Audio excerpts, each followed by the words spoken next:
Welcome to Programming Minds. In this video, we are going to learn what is linked list data structure and what are the types of linked list and advantages of linked list. So let's get started. Linked list. Linked list is linear data structure. Element of linked list not get stored in continuous memory locations. Element of linked list consist node, and each node contain two members. One is data and other one is pointer. Pointer in linked list stores the address of next node. So as shown in image, here we have linked list with three elements. So first element is node 1, node 2 and node 3. So as we have discussed, in linked list we have node, and that node contains one data member and one pointer which points to the next node.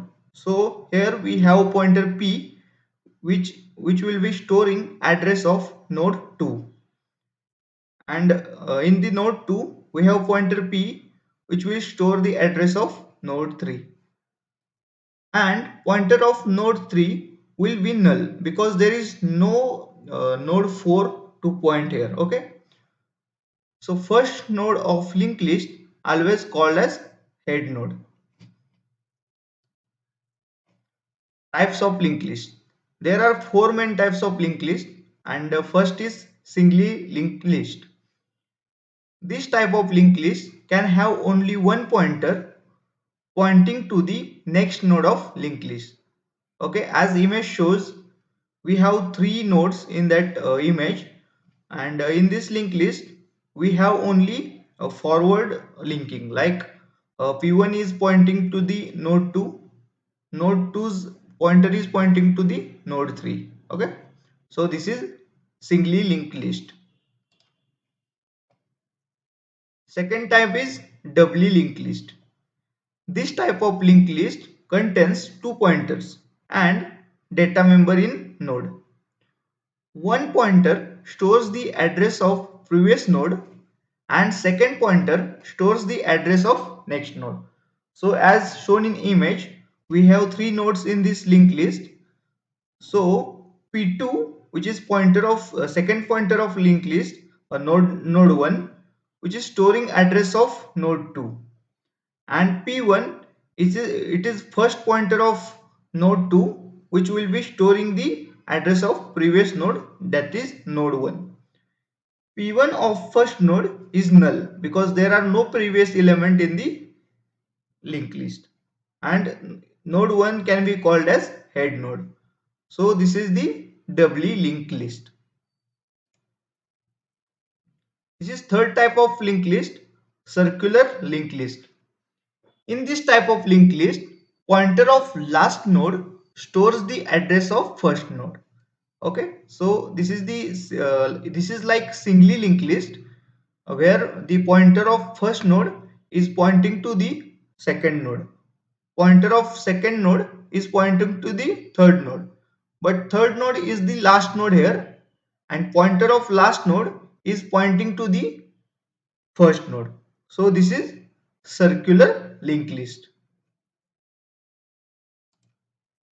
This is last type of linked list, circular doubly linked list.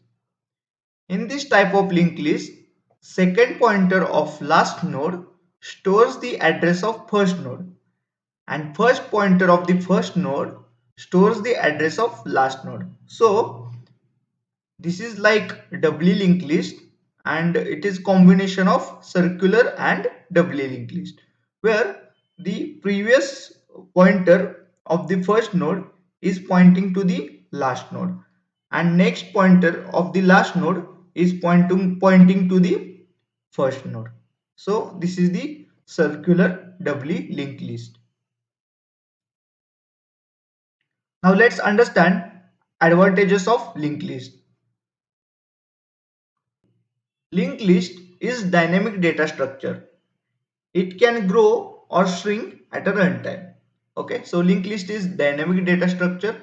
We can insert or delete element at the runtime of for the linked list data structure. So we cannot do this in array. We can do this in linked list. Okay. As it is dynamic data structure, it is used as memory efficient data structure.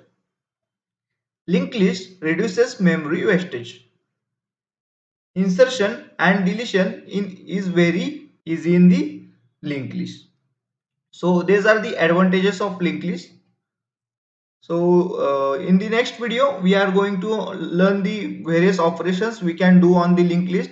We will implement various operations using C++ programming language in next video. So if you like this video, subscribe to the Programming Minds YouTube channel. Thank you.